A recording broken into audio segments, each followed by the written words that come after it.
নমস্কাৰ, মোৰ নাম আয়ুক্তা বৰুৱা।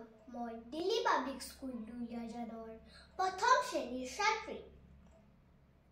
আবৃত্তি কৰিবলৈ লৈছো কবি ৰূপকৰ জ্যোতিপ্ৰসাদ আগৰৱালাদেৱৰ ৰচিত কবিতা অকণমানিৰ গান। মা, মই আজি সোণবৰণৰ সপোন দেখিলো, তোৰ আঙুঠিৰ ৰঙা বাহৰ পাখি পিন্ধি উৰা দেখিলো। মা, অ' মা, তোৰ যে মা ৰঙা বগা হালধীয়া কেচৰচীয়া ৰিহাখন আছিল, তাৰ নিচিনা চৰাই এটাই মোৰ কাষলৈ আহিল।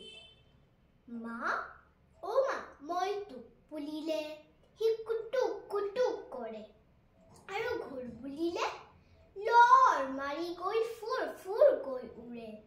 বুজিছ মা? তাৰ চকু দুটা ঠিক তোৰ আঙুঠিৰ বাখৰ, আৰু গোটেই গাতে অঁকা বকা সোণৰ ৰূপৰ আখৰ। ধন্যবাদ।